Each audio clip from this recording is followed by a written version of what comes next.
యేసు ప్రభు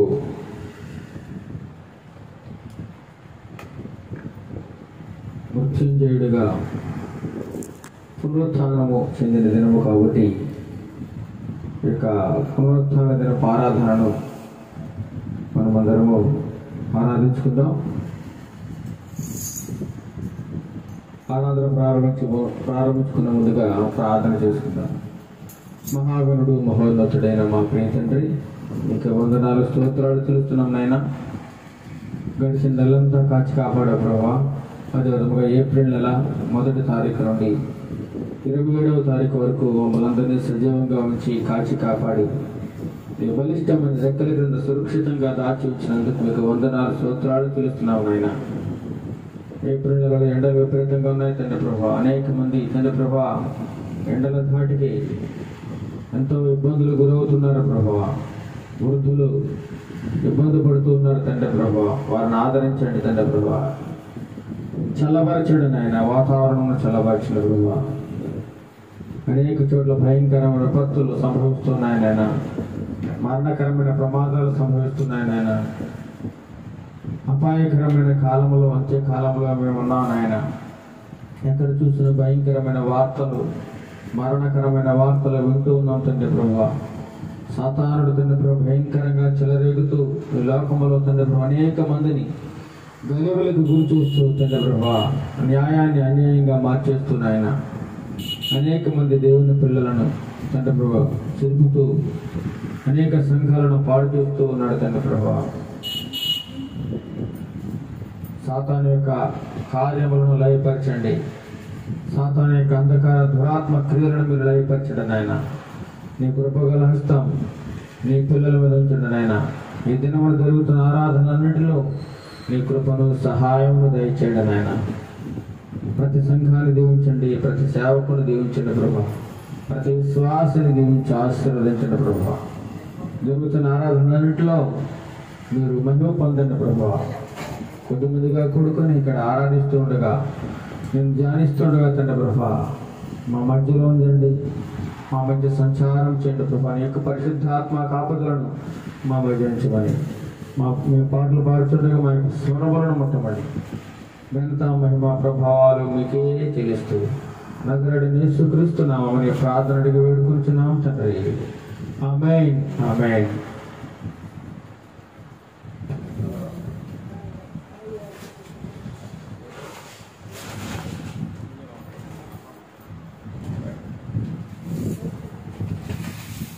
కొన్ని పాటలు పాడుకొని దేవుని నామాన్ని మహిమపరుచుకుందాం. నిన్ను పోలిన వారెవరు, నీకు సాటి లేరెవరు అన్నటువంటి పాట పాడుకొని దేవుని నామాన్ని మహిమపరుచుకుందాం. నిన్ను పోలిన వారెవరు, నీకు సాటి లేరెవరు, నిన్ను పోలిన వారెవరు, నీకు సాటి లేరెవరు.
Hallelujah.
మరి ఒక పాట పాడుకుని దేవుని నామాన్ని మహిమపరచుకుందాం.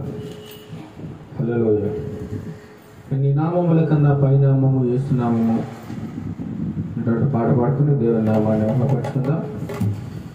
అన్ని నామముల కన్నా పైనామము యేసుని నామము, ఎన్ని తరములకైనా ఘనపరచదగిన క్రీస్తు నామము.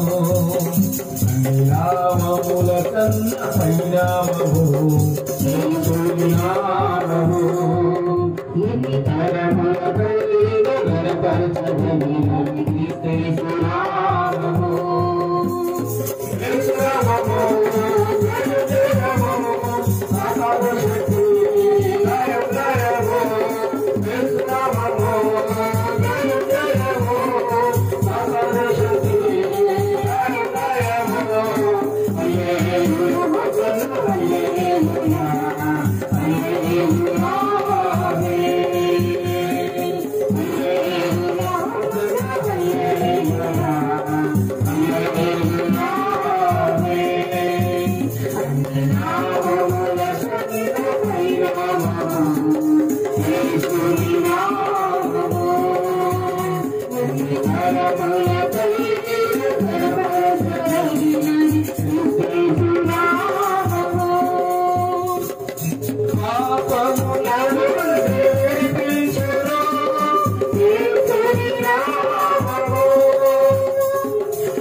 నన్ను విడిపోవయ్యా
కీర్తన భాగము మొదటి నుండి చివరి వరకు మన మధ్యలో సందీప్ కుమార్ వచ్చి చదివి వినిపిస్తారు.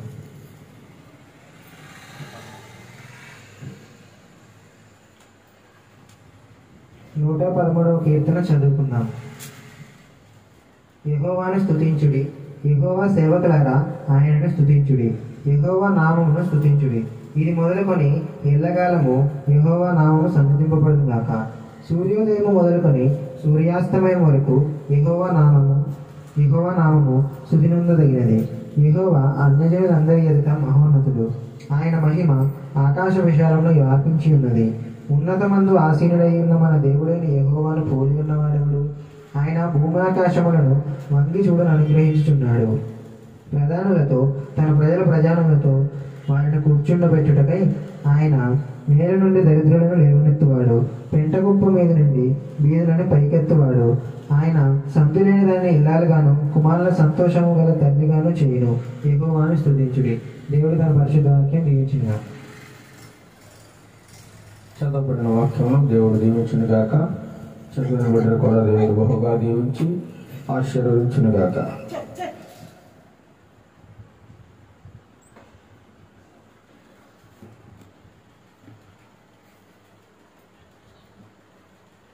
ప్రభునందు ప్రేమైన వాళ్ళారా, కొద్ది నిమిషంలో దేవుని యొక్క వాక్యమును ధ్యానం చేసుకుందాం. దైవ గ్రంథములో నుండి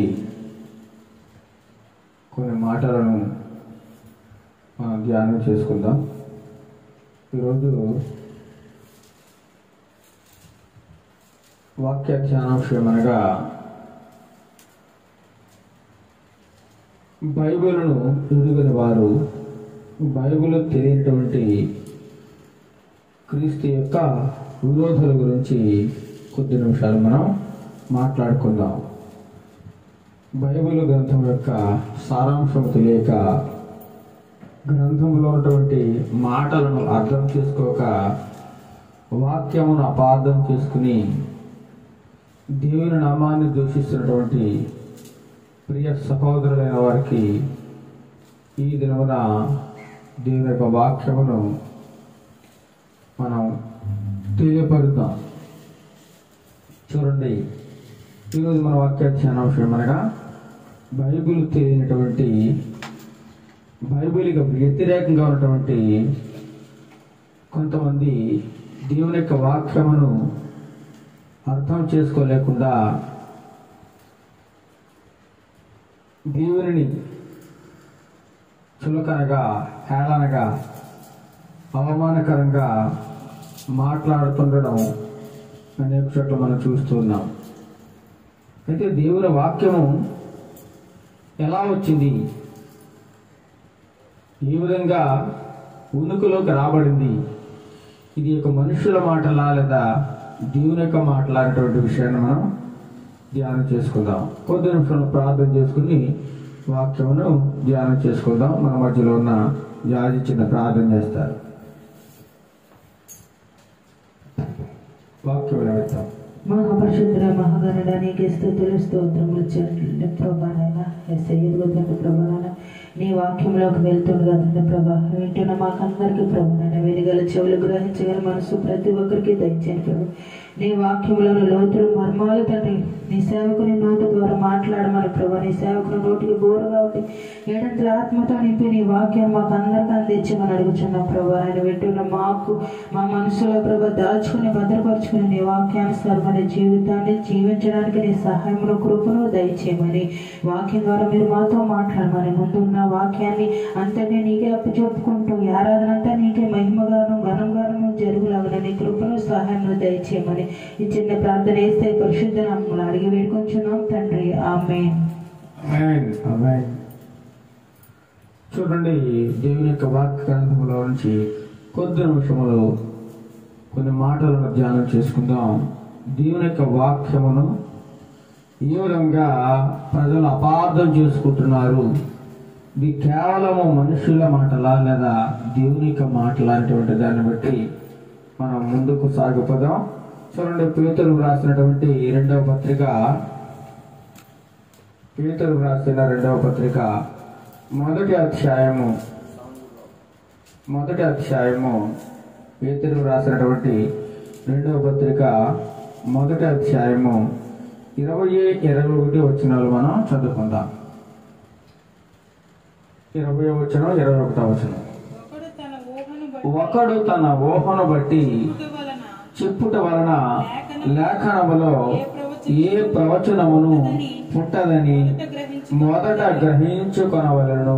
ఒకడు, పేతురు గారు రాస్తా ఉన్నారు రెండవ పత్రిక, ఒకడు తన ఊహను బట్టి చెప్పుట వలన లేఖనములో ఏ ప్రవచనమును పుట్టదని మొదట గ్రహించుకొనవలెను అని చెప్తా ఉన్నాడు.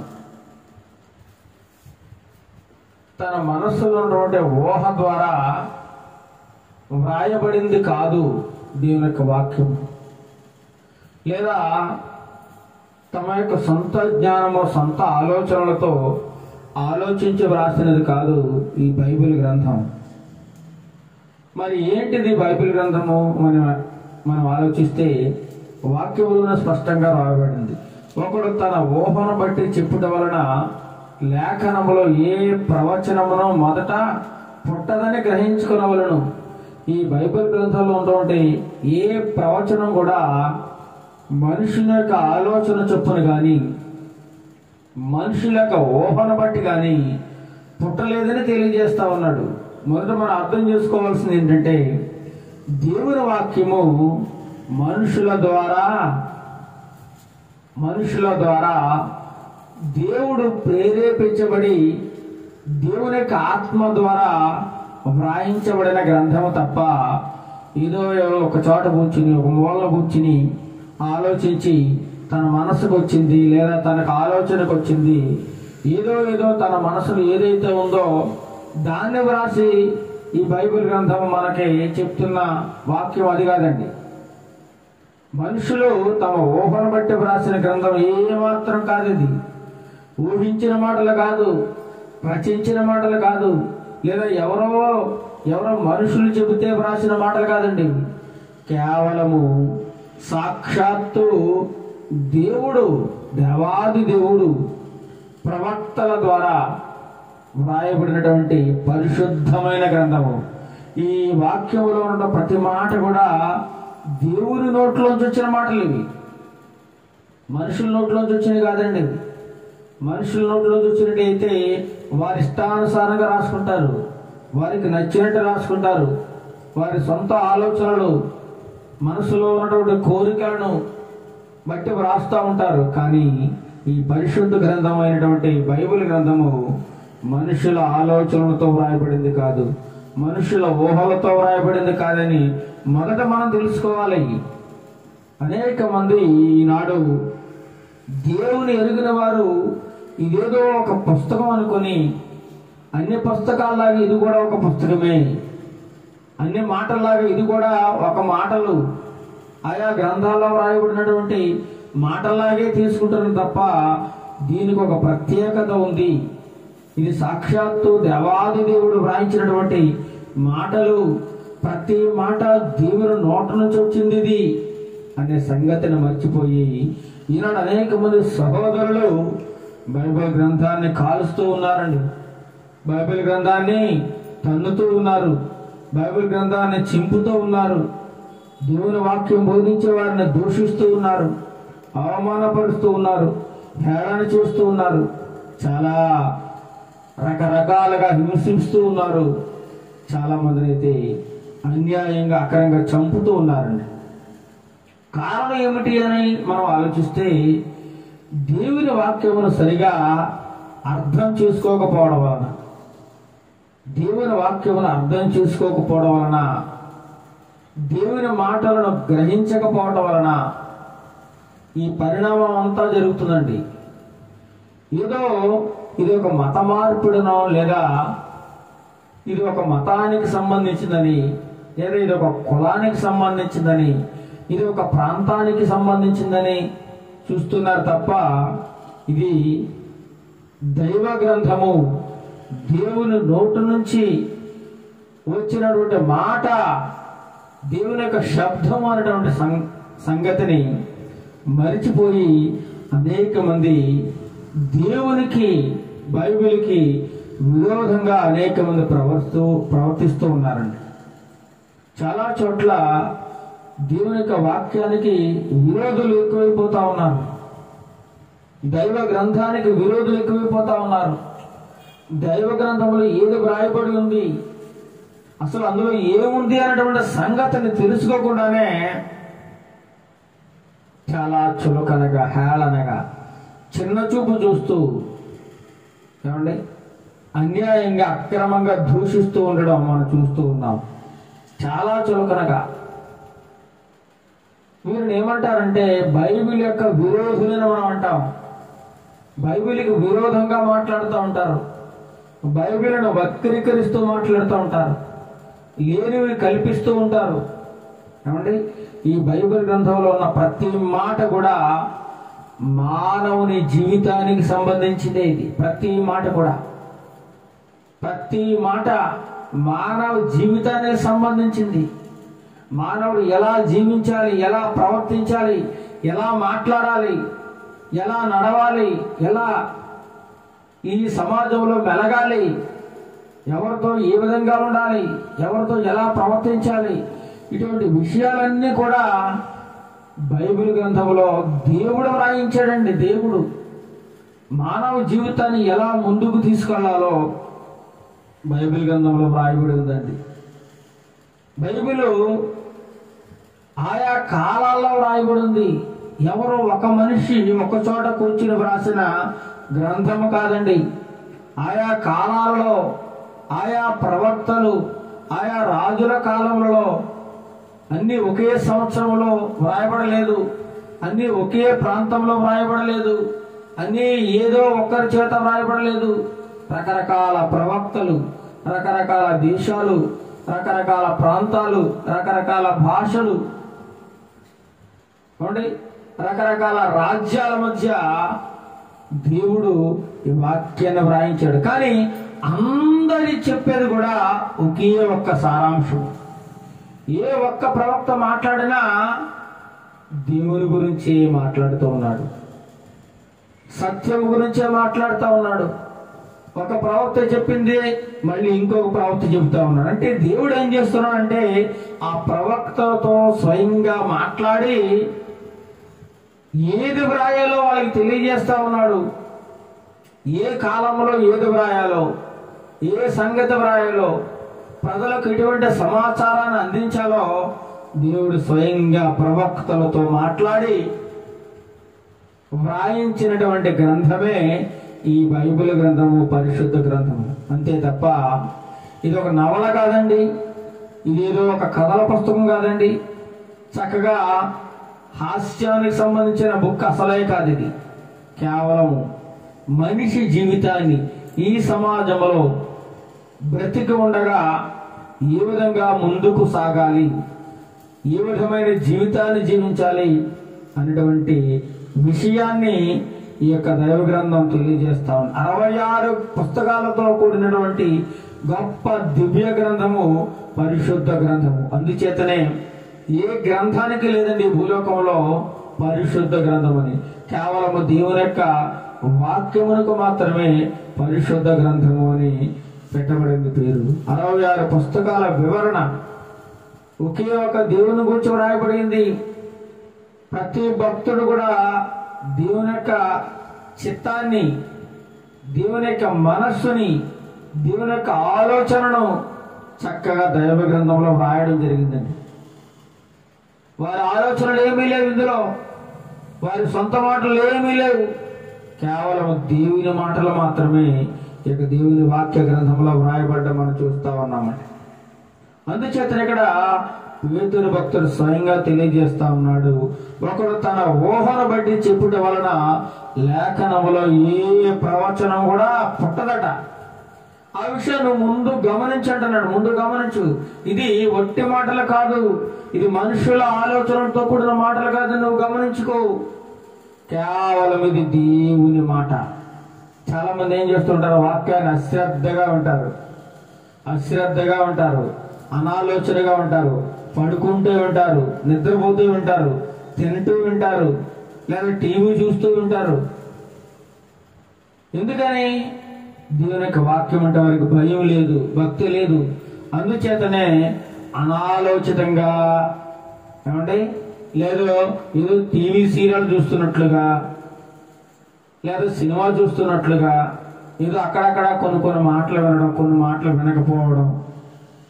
కారణం ఏంటంటే దేవుడు అంటే వారికి పూర్తిగా అర్థం కాలేదన్నమాట. దేవుని వాక్యం అంటే వారికి చులకన భావం. దేవుని మాటని కాకుండా ఇది ఎవరో ఒక మనిషి మాటలలాగా తీసుకుని, ఏదో ఒక పాస్టర్ గారు బోధించే మాటల్లాగా తీసుకుంటున్నారు తప్ప ఇది దేవుని మాట అనే సంగతిని అనేక మంది గ్రహించడం లేదండి. అన్య జనాంగం ఎలాగో గ్రహించడం లేదు, క్రైస్తవ సమాజం కూడా గ్రహించకుండా పోతా ఉన్నారు. ఎవరు చెప్పినా ఎవరు మాట్లాడినా దైవ గ్రంథంలో ఒకే ఒక్క దేవుడి గురించే మాట్లాడారు. 66 గ్రంథాల్లో ఉన్నటువంటి ఏకైక సారాంశం ఏమిటి అని మనం ఆలోచిస్తే యేసుక్రీస్తు ప్రభు వారి గురించే ఉంటుందండి. యేసుక్రీస్తు ప్రభు వారి గురించే మొత్తం రాయబడింది తప్ప ఇంక వేరే ఎవరి కోసం ఇందులో ఉండదు. ఆయన జీవిత విధానము, ఆయన నడవడిక, ఆయన ప్రవర్తించిన తీరు, సమాజంలో ఆయన మెలిగినటువంటి అనేకమైన సంగతులు దైవ గ్రంథంలో రాయబడి ఉన్నాయి. మనకు అనేక జీవితంలో ఎన్నో పాఠాలు నేర్చుకోవడానికి ఈ దైవ గ్రంథము మనకి ఎంతగానో ఉపయోగపడుతుందండి. మన కుటుంబ వ్యవస్థను ఎలా నడిపించాలి, పిల్లలను ఎలా నడిపించాలి, భార్యాభర్తల సంబంధం ఎలా ఉండాలి, తల్లిదండ్రులు పిల్లల మధ్య సంబంధం ఎలా ఉండాలి, పొరుగు వారితో ఎలా మాట్లాడాలి, స్నేహితులతో ఎలా మాట్లాడాలి, బంధువులతో ఎలా ఉండాలి, సమాజంలో ఎలా మాట్లాడాలి, గురువులతో ఎలా ఉండాలి, ఇవన్నీ కూడా దైవ గ్రంథం మనకి నేర్పిస్తూ ఉందండి. దైవ గ్రంథంలో మొత్తం మనం ఈ చివరి చాలా చివరి వరకు చూస్తే సారాంశం ఏంటంటే మనిషిని నీతిగా, నిజాయితీగా, యథార్థంగా పాపం చేయకుండా బ్రతకమనే బోధిస్తూ ఉందండి. అంతే తప్ప ఇంక ఇందులో ఏదీ లేదు. ఇందులో బూతులు కానీ, పోకిరి మాటలు కానీ, పనికిరాని విషయాలు కానీ, లేకపోతే హాస్యం సంబంధించిన విషయాలు కానీ, చెత్త చెదార ఏమీ లేదండి. ఇందులో కేవలం మనిషి ఎలా బ్రతకాలో ఈ బైబిల్ గ్రంథం సెలవిస్తూ ఉందండి. మరి ఈనాడు అనేక మంది బైబిల్కి ఎందుకు వ్యతిరేకంగా ఉంటున్నారంటే, వారికి ఎందుకు నచ్చడం లేదంటే మంచి వారికి నచ్చడం లేదు. ఎందుకంటే మంచిగా బ్రతకమంటే వారికి నచ్చడం లేదు. ఎవరికి నచ్చది దైవ గ్రంథం, దైవ మాటలు అంటే త్రాగుబోతులకు నచ్చదు, వ్యభిచారులకు నచ్చదు, దొంగలకు నచ్చదు, పాపం చేసేవారికి నచ్చదు, అంటే అబద్ధాలు మాట్లాడేవారికి నచ్చదు, అన్యాయంగా ఆక్రమించుకునే వారికి నచ్చదు, దుర్మార్గంగా ప్రవర్తించే వారికి నచ్చదండి ఈ మాటలు. అందుచేతనే ఈరోజు బైబిల్కి వ్యతిరేకంగా మాట్లాడుతూ ఉన్నారు, దేవునికి వ్యతిరేకంగా మాట్లాడుతూ ఉన్నారు.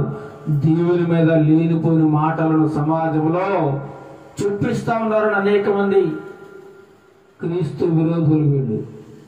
దేవుడంటే ఇష్టం లేదు, దేవుని మాట అంటే ఇష్టం లేదు, యథార్థంగా నడవమంటే ఇష్టం లేదు, నీతిగా బ్రతకమంటే ఇష్టం అవడం లేదు, సత్యంతో బ్రతకమంటే ఇష్టం అవడం లేదు. ఎందుకంటే వారికి కావాల్సిందల్లా లోకము, లోకాశలు, పాపము, చెడు వ్యసనాలు, భయంకరమైన అలవాట్లు. ఈ జీవన విధానంలో జీవించేవాడికి ఈ మాటలు నచ్చవండి. అందుచేతనే బైబిల్ని తప్పుపడుతూ, బైబిల్ గ్రంథాన్ని చులకన చేస్తూ, దేవుని వాక్యాన్ని, దేవుని మాటలను వక్రీకరిస్తూ, అవమానపరుస్తూ, హేళనకరంగా అనేక విధంగా మాట్లాడుతూ దేవునికి విరోధులుగా మారిపోతా ఉన్నారండి. దైవ గ్రంథానికి విరోధులుగా మారిపోతా ఉన్నారు. ఎంత విచారకరమో చూడండి. కేవలము దేవుని వాక్యం సెలవిస్తూ ఉంది, నీతిగా బ్రతకమని, యథార్థంగా బ్రతకమని, సత్యముతో బ్రతకమని, నిజాయితీగా బ్రతకమని మాత్రమే సెలవుస్తుంది తప్ప తప్పుడుగా ప్రవర్తించమని కానీ, తప్పుడు మార్గాల్లో నడవమని కానీ, అన్యాయంగా అక్రమంగా ప్రవర్తించమని కానీ దేవుని వాక్యం ఏనాడు చెప్పలేదండి. ఎక్కడా కూడా వ్రాయబడలేదు. ఒకవేళ దేవుని గ్రంథంలో, దైవ గ్రంథంలో ఎవరైనా తప్పులు చేసినట్లయితే వారి తప్పులను కూడా ఎందుకు రాయించేశాడు దేవుడు. దావీదు భయంకరమైన తప్పు చేశాడు. దావీదును దేవుడు గొప్పగా దీవించిన తర్వాత, ఆశీర్వదించిన తర్వాత, ఇశ్రాయేలుకు గొప్ప రాజుగా చేసిన తర్వాత కూడా ఆయన ఒక భయంకరమైన పాపము చేశాడు. ఎవరికి తెలియదు అనుకున్నాడు. కానీ దేవుడు ఏం చేశాడండి? ఆ పాపాన్ని బహిరంగం చేశాడు. ప్రజలందరికీ, ప్రపంచానికి తెలియజేశాడు. చివరికి దేవుని గ్రంథంలోనే వ్రాయించేశాడండి. ఎంత గొప్ప దేవుడో చూడండి. అన్యాయాన్ని కూడా రాయించాడు, పాపం చేసిన వారిని కూడా రాయించాడు, అక్రమంగా ప్రవర్తించిన వారిని కూడా రాయించాడు, మంచి చేసిన వారిని రాయించాడు, చెడు చేసిన వారిని గురించి కూడా దైవ గ్రంథంలో రాయబడింది. మరి ఈ రెండిట్లో నువ్వు ఎలా బ్రతుకుతావు, ఎలా జీవిస్తావు అనేది మన ముందు పెడతా ఉన్నాడు. పాపం ఉంది, ఏమండి, పరిశుద్ధత ఉంది. నువ్వు పాపములో జీవిస్తావా, పరిశుద్ధంగా జీవిస్తావా? ఆప్షన్ దేవుడు మనకే ఇస్తా ఉన్నాడు. యథార్థంగా జీవిస్తావా, లేదా యథార్థత తప్పి జీవిస్తావా? న్యాయంగా బ్రతుకుతావా, అన్యాయంగా బ్రతుకుతావా? ఎలా జీవిస్తావా అనేటువంటిది దేవుడు నీ చిత్తానికి వదిలిపెట్టాడండి. నీకు దేవుడు స్వేచ్ఛనిస్తా ఉన్నాడు. కానీ నువ్వు చేస్తున్న అక్రమమైన క్రియలను బట్టి, నువ్వు చేసిన హేయమైన కార్యములను బట్టి, పాపమును బట్టి, అన్యాయమును బట్టి ఏదో ఒక రోజు మాత్రం తీర్పు ఉంటుందనే సంగతి మాత్రం నువ్వు మర్చిపోకూడదు. ఈ లోకములో నువ్వు నీ ఇష్టానుసారంగా బ్రతుకుతావు, నీకు నచ్చినట్లుగా బ్రతుకుతావు, సమాజం మెచ్చినట్లుగా బ్రతుకుతావు. కానీ నువ్వు బ్రతికిన బ్రతుకంతటికీ నువ్వు చనిపోయిన తర్వాత దేవుని దగ్గరికి వెళ్తావు. అక్కడ నీకు తీర్పు అనేది ఉంటుంది. ఆ తీర్పు దినమన నువ్వు ఫెయిల్ అయిపోతావో, పాస్ అవుతావో, అది దేవుని చేతిలో ఉందండి. ఒకవేళ నువ్వు దేవుని తీర్పులో నువ్వు విజయం పొందినట్లయితే పరలోకానికి నువ్వు చేరుకోగలుగుతావు. లేదా దేవుని చేత నువ్వు త్రోసివేయబడిన వాడవైతే నిత్య నరకాగ్నికి వెళ్ళిపోవడం ఖాయం అన్నమాట. అందుచేతనే దైవ గ్రంథం సెలవిస్తూ ఉంది, దేవుని యందు భయము భక్తి కలిగి సత్యము పలుకుచు యథార్థముగా నీతిగా బ్రతకండి, పాపము చేయకండి, ఎవరికి అన్యాయం చేయకండి, ఎవరికి అక్రమం తలపెట్టకండి. అంతే కదండి దేవుని మాటలు. ఇంతకు మించి ఏమన్నా చెప్పండి? దేవుని మాటలు కేవలం దేవుడు బోధించే ప్రతి మాట కూడా మానవుడిని మంచి మార్గంలో నడవమని, సన్మార్గంలో నడవమని చెప్తుంది తప్ప మార్గము తప్పి తిరగమని దేవుని వాక్యం ఏనాడు చెప్పలేదండి. అలాంటి యథార్థమైన సత్యమైన వాక్యము ఈనాడు ప్రజలకు నచ్చడం లేదు అంటే వారు చేస్తున్న పాపమే కారణం అండి. వారు చేస్తున్న భయంకరమైన అన్యాయమే కారణం. అందుచేతనే వాళ్ళకు మాత్రమే ఇది నచ్చదు తప్ప యథార్థంగా బ్రతికే వారికి, నీతిగా నిజాయితీగా బ్రతికే వారికి దేవుని యొక్క వాక్యము తప్పకుండా నచ్చుతుందండి. ఎందుకంటే ఇది మంచి మాటలు. ఇవి జీవితంలో ఉన్నతమైన శిఖరాలకు అధిరోహించడానికి మెట్లు ఈ బైబిల్ గ్రంథంలో ఉన్నాయండి. ఉన్నత స్థానంలో నిలవబడడానికి, గొప్ప గొప్ప ఆశీర్వాదకరంగా సమాజంలో ఉండడానికి దేవుని వాక్యం ఎంతగానో ప్రజలకు ఉపయోగపడుతుందండి. అలాంటి వాక్యాలను నువ్వు నిరర్ధకం చేసినట్లయితే తప్పదు నిత్య నరకమని దేవుడి దినమని హెచ్చరిస్తా ఉన్నాడు. ఇది నా మాటలు కాదండి, నా మాటలు కాదు, నా ఊహ కాదు, నా జ్ఞానము కాదు, నా తెలివితేటలు కాదు, కేవలము దేవుని మాటలు. నేను అల్పుడను, అయోగ్యుడను, ఎందుకు పనికిరాని వాడను, కానీ దేవుని మాట పనికొచ్చేదండి ప్రజలకి. దేవుని వాక్యము చాలా బలమైనది, రెండు అంచులు కలిగిన ఖడ్గము ఉంటుంది, ఇటైనా నరికేస్తుంది, అంత శక్తి ఉంది దేవుని వాక్యానికి. అలాంటి వాక్యాలను నువ్వు నిరర్ధకం చేసినట్లయితే సాతానుకు బానిసైపోతావు. సాతానుడు నేను లోకంలో వాడుకుంటా ఉంటాడు, దేవునికి దూరం చేస్తా ఉంటాడు. కాబట్టి ఇలాంటి దేవుని వాక్యము మనుషులు మాట్లాడిన మాటలుగా నువ్వు తలంచుకోకూడదని ఈరోజు దేవుడు మనతో మాట్లాడుతూ ఉన్నాడు. ఈ ప్రవచన వాక్యాలన్నీ కూడా మనుషుల యొక్క ఊహను బట్టి వచ్చినవి కాదు, మనుషుని యొక్క ఆలోచన బట్టి వచ్చినవి కాదు, కేవలం దేవుని యొక్క మనస్సులోంచి వచ్చిందండి. మనస్సు దేవునికి చిత్తంలోంచి వచ్చింది.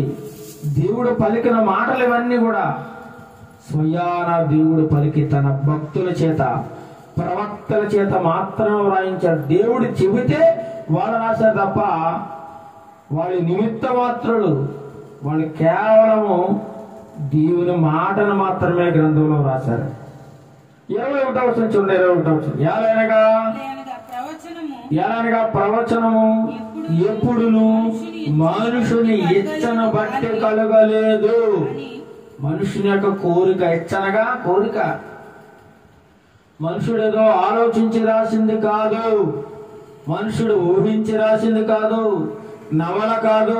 ఒక సినిమా ఉందనుకోండి, డైరెక్టర్ ఆలోచించి రాస్తాడు. చక్కగా ఒక ప్రశాంతమైన ప్రదేశంలో కూర్చుని ఆలోచించి ఆలోచించి ఆలోచించి ఆలోచించి జరగని విషయాలన్నిటిని కూడా జరిగినట్లుగా దృశ్య రూపకంగా మనకి సినిమా తీసి చూపిస్తాడు. నిజానికి అదంతా జరిగిందా అండి? జరగలేదు.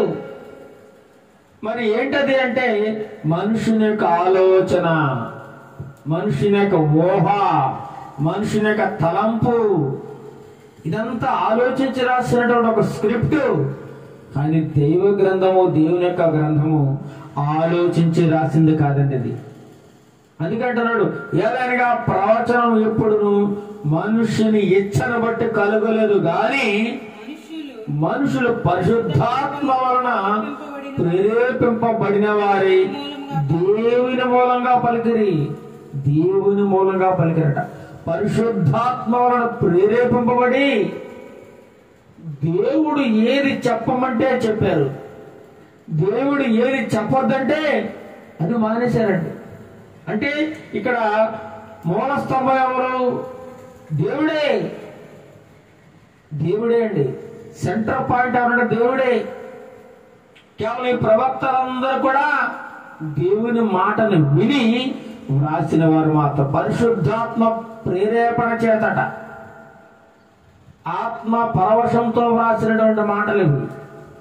అంతే తప్ప ఇదేదో సీరియల్ లాగా, సినిమాల్లాగా ఊహించి నవల రాసింది కాదండి.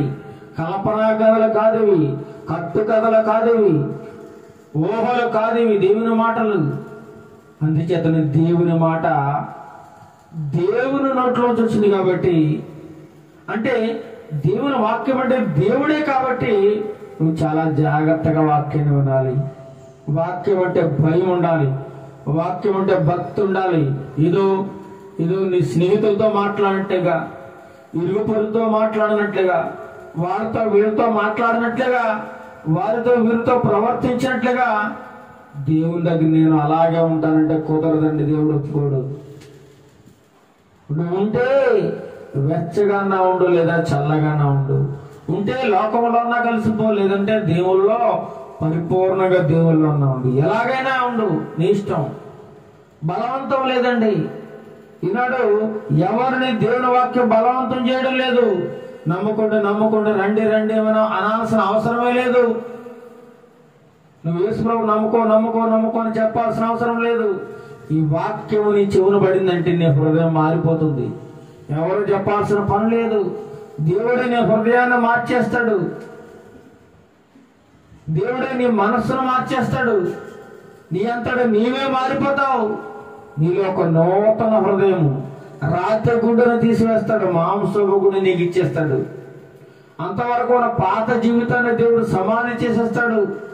నీకు ఒక క్రొత్త జీవితాన్ని ప్రసాదిస్తాడు. దేవుడు దేవుడిలో అంత గొప్ప శక్తి ఉందండి. మనస్సులను మార్చేదే తప్ప ఈ వాక్యము మతాలను మార్చేది కాదు, కులాలను మార్చేది కాదు, ప్రాంతాలను మార్చేది కాదు, భాషలను మార్చేది కాదు, రిజర్వేషన్లను మార్చేది అంతకన్నా కాదండి. ఇది దేవుని వాక్యం ఏం చెప్తుందంటే కేవలం నీ మనస్సు మార్చుకో, నీ పాపపు జీవితాన్ని మార్చుకో, నీతిగా నిజాయితీగా మాత్రమే బ్రతకమని బోధిస్తుంది తప్ప మరొకటి ఏమీ బోధించడం లేదండి. ఇది అంతా యథార్థంగా దేవుడు వ్రాయించాడు.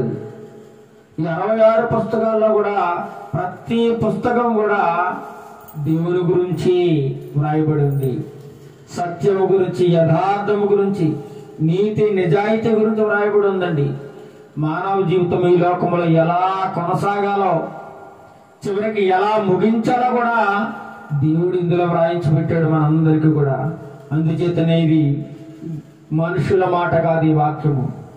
ఈనాడు చాలా మంది బైబిల్ విరోధులు, దేవునికి విరోధముగా అనేక మంది లేచి దేవుని వాక్యాన్ని దూషిస్తూ ఉన్నారు, వాక్యాన్ని అవమానకరంగా మాట్లాడుతూ ఉన్నారు, వాక్యాన్ని హేళన చేస్తూ మాట్లాడుతూ ఉన్నారు, వాక్యాన్ని చులకన భావంతో చూస్తూ ఉన్నారు.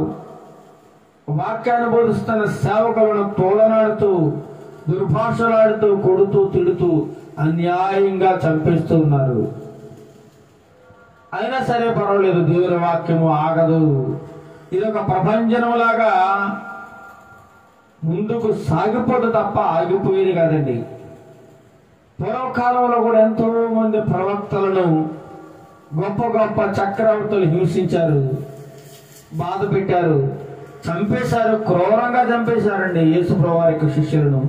అయినా సరే వాక్యం ఆగిందా? ఆగలేదు. క్రీస్తు కోసం చావడానికైనా సరే సిద్ధంగా ఉన్నారు ఎంతో మంది భక్తులు. ఈనాడు కూడా చావడానికి రెడీగా ఉన్నారండి. చంపేస్తావా? చంపేయి, మా దేవుడు మాకున్నాడు, మా దేవుడు గొప్పవాడు. అలనాడు చూడండి, శద్రకు, మేషకు, అబేద్నెగోలు అగ్నిగుండాలు వేసేస్తామంటే వేసే అంతే, ఏం పర్వాలేదు, మా దేవుడు సజీవుడు, గొప్పవాడు, మమ్మల్ని రక్షిస్తాడు. ఒకవేళ రక్షించకపోయినా పర్వాలేదు, కానీ ఆయనే నిజమైన దేవుడు. ఆయన తప్ప మేము వేరొకరిని ఎవరిని పూజించము, నమస్కారం చేయమని గొప్ప తీర్మానం చేసుకున్నారండి. అలాంటి భక్తి కావాలని దేవుడు ఈ ఉదయకాల సమయంలో కోరుకుంటా ఉన్నాడు. మన ద్వారా ఆశించేది అలాంటి బలమైన గొప్ప భక్తి కావాలని, భయభక్తులతో కూడిన భక్తి కావాలని దేవుడు కోరుకుంటా ఉన్నాడండి. దేవుని వాక్యము చాలా గొప్పది, విలువైనది, బలమైనది, శక్తివంతమైనది.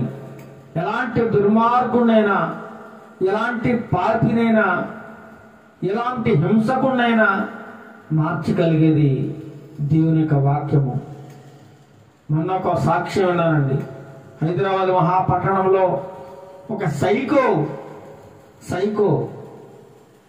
భయంకరంగా అనేక మందిని హింసిస్తూ, బాధపడుతూ, చిత్రవద చేస్తూ, దుర్మార్గంగా ప్రవర్తిస్తున్న ఒక సైకో దేవుని యొక్క వాక్యమైన మార్పు చెందాడండి. ఎంతో మందిని బాధ పెట్టాడట, ఎంతో మందిని కుట్టాడట, ఎంతో మందిని తిట్టాడట, దేవుని దూషిస్తూ ఉండేవాడట, దేవుని నామాన్ని అవమానపరుస్తూ ఉండేవాడట, దేవుని సేవకులు కొట్టుతూ తిడుతూ ఉండేవాడట. అలాంటి మనిషిని దేవుని వాక్యం పట్టుకుందండి. దేవుని వాక్యం పట్టుకుంది. దేవుని వాక్యం అతని హృదయంలో ఎప్పుడైతే నాటబడిందో అతని జీవితం పూర్తిగా మెల్లమెల్లగా మారిపోయిందండి. ఒక సైకో ఈ రోజున గొప్ప దైవజనుడయ్యాడు. గొప్ప దైవజనుడు. ఎవరు చెప్పారని అతను మారమని? ఒక సైకో నువ్వు నేను చెప్తే మారతాడా? ఒక వ్యభిచారి నువ్వు నేను చెప్తే మారతాడా? ఒక దొంగడు నువ్వు నేను చెప్తే మారతాడా? కానీ దేవుడు చెబితే వింటాడు తప్పకుండా. దేవుని వాక్యం చెబితే వింటాడు. దేవుని వాక్యం వింటే మార్పు వస్తుంది.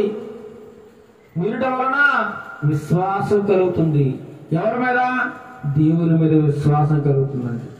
కాబట్టి వాక్యం చాలా ఉన్నతమైనది, బలమైనది, శక్తివంతమైనది, పరిశుద్ధమైనది, యథార్థమైనది, సత్యమైనది. కేవలం దేవుని నోట్ల నుంచి వచ్చిందండి ప్రతి మాట. నువ్వు గమనించు. వాక్యాన్ని నువ్వు చదువుతుంటే నీకు అర్థమవుతూ ఉంటుంది. ఈనాడు అనేక మంది క్రైస్తవులు వారు వాక్యం చదవడం లేదండి. వాక్యంలో ఏముందో తెలియదు. బైబిల్లో ఏముందో వాళ్ళకి తెలియదు. ఎక్కడ ఏ అధ్యాయంలో ఏముందో, ఏ భక్తుడు దేని గురించి వ్రాసాడో, ఆ చరిత్ర ఏమిటో, ఆ గ్రంథం ఏమిటో ఏమీ తెలియదు. చక్కగా ఆదివారం నాడు బైబిల్ దులుపుకుని సంకరెట్టుకుని వెళ్ళిపోతారు. అక్కడ ఏవో 4 మాటలు వింటారో వచ్చేస్తారు, మళ్ళీ మూలన పడేస్తారు అంతే. మళ్ళీ ఆదివారం నాడే దాని జ్ఞాపకం వస్తే మళ్ళీ ఆదివారం. అంతవరకు దాని జోలికి వెళ్ళరు. మరి నీకేం తెలుస్తుంది వాక్యంలో ఏముందో? వాక్యంలో ఏముందో నీకేం తెలియడం. ఈనాడు అన్యులు చదువుతున్నారు వాక్యంలో ఏముందో. నిజంగా దేవుడు అంత గొప్పడా, చూద్దాం ఒకసారి తెలుసుకుందామని అన్యులు దేవుని ఎరుగిన ప్రజల వాక్యాన్ని చదువుతున్నారు. కానీ దేవుని ఎరుగిన నీవు వాక్యం చదవడం లేదు. దేవుని యొక్క గొప్పతనానికి నువ్వు ఏం చెప్పగలవు 10 మందికి? దేవుని వాక్యం నీకు తెలియకపోతే, నీకే దేవుని మాటలు రాకపోతే నువ్వు దేవుని గురించి ఏమని చెప్పగలవు? దేవుని గురించి ఏమని బోధించగలవు? దేవుని గురించి ఏమని పాడగలవు? అంత ధైర్యం నీకు ఉంటుందా? అంత శక్తి నీకు ఉంటుందా దేవుని గురించి చెప్పడానికి? చదవాలి, వాక్యాన్ని చదవాలి, ధ్యానించాలి. వాక్యం 2 అంచుల ఖడ్గం అండి. మానవ యొక్క పాపాన్ని అద్దంలో చూపిస్తూ ఉంటుంది. మన బ్రతుకంతా ఒక అద్దంలో కనబడుతుంది. దేవుని వాక్యం అనే అద్దం అది. మన బ్రతుకును సరిచేసి ఇంతవరకు నువ్వు పాపంలో బతుకుంటావు. ఎవడు నీతిమంతుడు కాదు. ఏ మనిషి నీతిమంతుడు కాదు, నీతిమంతురాలు కాదు. అందరూ పాపం చేసిన వాళ్ళే. కానీ ఈరోజు నీతిమంతుల్లో బిల్డప్ ఇస్తుంటారు కొంతమంది. నీతిమంతులా నటిస్తూ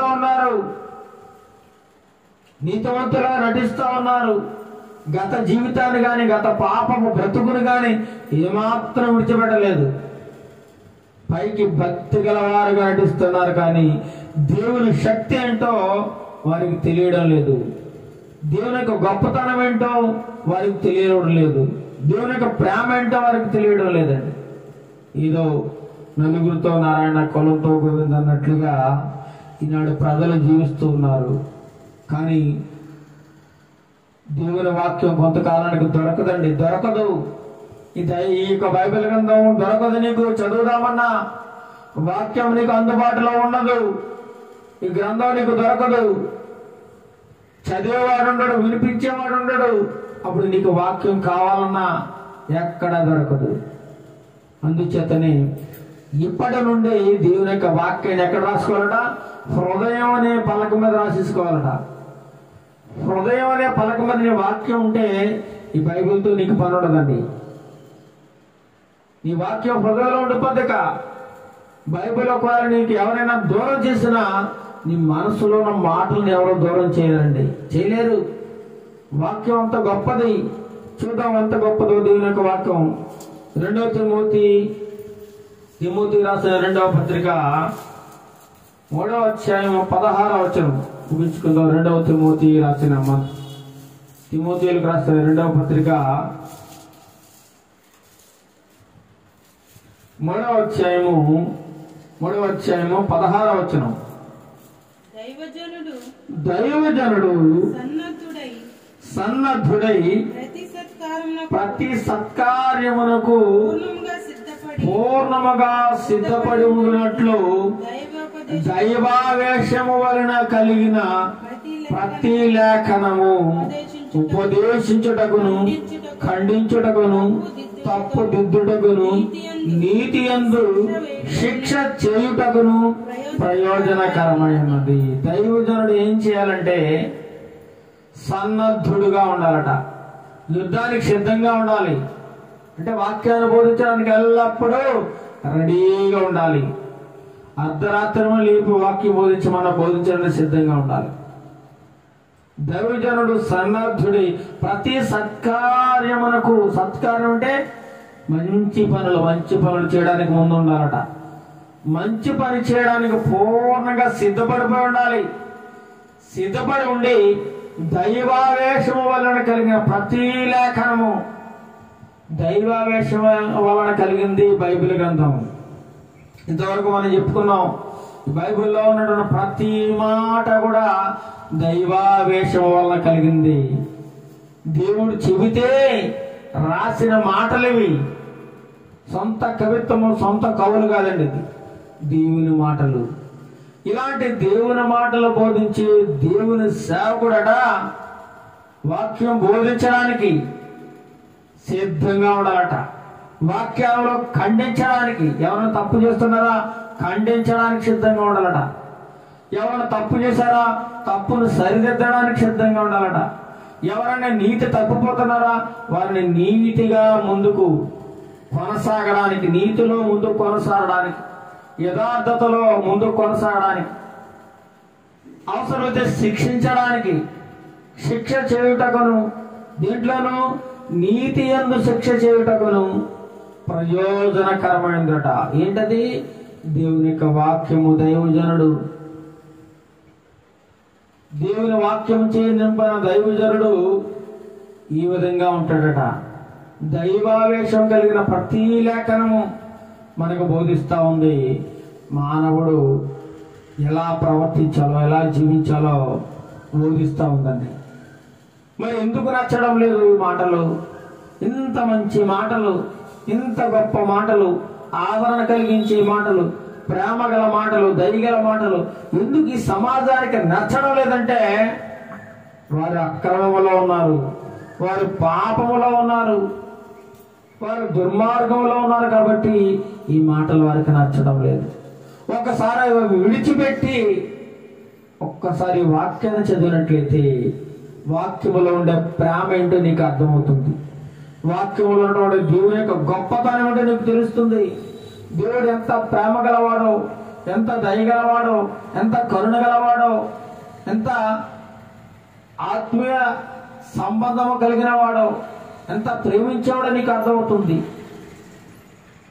అలాంటి గొప్ప దేవుడిని నువ్వు అపార్థం చేసుకుంటున్నావు తప్ప సరిగా అర్థం చేసుకోవడం లేదండి. దేవుని నువ్వు అర్థం చేసుకున్నట్లయితే ఈ విధంగా మాట్లాడవు, తప్పుగా ప్రవర్తించవు, తప్పుడు మాటలు నీ నోటికి రావు. దేవుని బాగా అర్థం చేసుకోవాలి. ఎందుకంటే ఇది ప్రతి మాట కూడా దేవుని యొక్క నోట్లోంచి వచ్చింది. దేవుడు పలికితేనే రాసిన మాటలు తప్ప ఏ ఒక్క మాట కూడా ఎవరిష్టానుసారంగా వారు రాసిన మాటలు కాదండి. అందరు ప్రవక్తలు రాసింది, ఆయా కాలాలలో రాసింది, ఏదో ఒక దేశంలో రాసింది కాదండి. ఈ వాక్యం రకరకాల దేశాలు, రకరకాల ప్రాంతాలు, రకరకాల పల్లెలు, రకరకాల పట్టణాలు, వేరు వేరు చోట్ల వేరు వేరు భాషలు, వేరు వేరు మనుషులు రాసిన మాటలు. కానీ వీళ్ళందరూ రాసిన మాటలు కూడా ఒకేలా ఉంటాయి, ఒకరి గురించే ఉంటాయి, ఒకరి గురించే చెప్పబడ్డాయి తప్ప ఒకరు చెప్పిందే మళ్ళీ ఇంకొకరు చెప్పారు.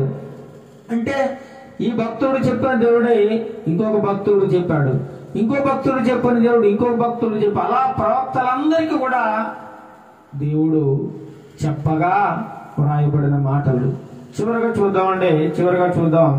ఇర్మియా గ్రంథము 36వ అధ్యాయము 2వ వచనం చదువుకుని మనం ముగించుకో. ఇర్మియా గ్రంథము 36వ అధ్యాయము 2వ వచనం. అసలు దేవుడు నిజంగా మాట్లాడుతున్నాడా లేదా ఇది మనుషుల మాటలా ఏంటనేది మనం ఇక్కడ దేవుడు క్లియర్ గా రాయించాడండి. చదవండి.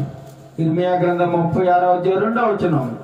నీవు పుస్తకమును నీవు పుస్తకపు చుట్ట తీసుకుని నేను నీతో మాట్లాడిన దినము మొదలుకొని ఇక్కడ ఏమంటున్నాడు, నీవు ఒక బుక్ తీసుకో రాసుకో అందులో అంటున్నాడు దేవుడు. చూడండి ఎంత స్పష్టంగా మాట్లాడుతున్నాడో. ఒక బుక్ తీసుకోవయా, పుస్తకం చుట్ట తీసుకొని నేను నీతో ఏదైతే మాట్లాడుతున్నానో అందులో రాసిపెట్టు ప్రతి మాట అంటున్నాడు దేవుడు. నీవు పుస్తకపు చుట్ట తీసుకొని నేను నీతో మాట్లాడిన దినము మొదలుకొని, అనగా యోషియా కాలం మొదలుకొని, ఎక్కడి నుంచి అండి, యోషియా కాలం మొదలుకొని నేటి వరకు ఇశ్రాయేలు వారిని గూర్చి, యూదా వారిని గూర్చి, సమస్త జనములను గూర్చి నేను నీతో పలికిన మాటలన్నిటినీ దానిలో రాయము. ఒక బుక్కులో రాయమంటున్నాడు దేవుడు. దేవుడు రాయమంటున్నాడు అండి. ఎవరితో మాట్లాడుతున్నాడు? ఇర్మియా భక్తుడితో మాట్లాడుతున్నాడు. మరి ఇర్మియా గ్రంథం ఎవరు రాశారు? దేవుని యొక్క భక్తుడు ఇర్మియా ప్రవక్త. దేవుడు చెప్పగా రాసిన మాటలు ఇవి. అతను సొంత మాటలు, సొంత ఆలోచనలు, సొంత జ్ఞానము కాదండి. దేవుడు ఇదిగో నేను ఒక మాట చెప్తున్నాను. చూడండి, మనం ఏదన్నా పిల్లలకి అరే బాబు నేను మాట చెప్తున్నా రాసుకో అంటాం. వాడు బుక్ తీసుకుంటాడు, రాసుకో చెప్తా ఉంటా. అలాగే దేవుడు తన భక్తులకి, ప్రవక్తలకి ఇదిగో ఇర్మియా నేను నీతో కొన్ని మాటలు చెప్పాలనుకుంటున్నాను. ఆ మాటలను మర్చిపోకుండా ఉండాలంటే, ప్రజలకు తెలియజేయాలంటే ఒక బుక్ తీసుకో, పుస్తకపు చుట్ట తీసుకొని అందులో ప్రతి మాట క్లియర్ గా రాసి పెట్టు. తర్వాత చూడండి, నేను నీతో పలికిన మాటలన్నింటినీ దానిలో వ్రాయము. నేను యూదా వారికి చేయనుద్దేశించిన కీడంతటిని గురించి వారు విని నేను వారి దోషమును వారి పాపమును క్షమించినట్లు తమ దుర్మార్గతను విడిచి పశ్చాత్తాపడుదురేమో. అంటే వారి దుర్మార్గులన్న సంగతిని కూడా దేవుడు రాయమంటున్నాడు. వారి ప్రవర్తన, జీవిత విధానం అంతా దేవుడికి తెలుసు కాబట్టి వారి గురించి రాయంటున్నాడు. చూడండి, ఇలాగా ప్రతి మాట కూడా దేవుని నోటులోంచి పలికిన మాటలండి. సమస్త జనములను గురించి కూడా దేవుడు మాట్లాడుతూ ఉన్నాడు. ప్రతి మనిషిని గురించి దేవుడు మాట్లాడుతూ ఉన్నాడు.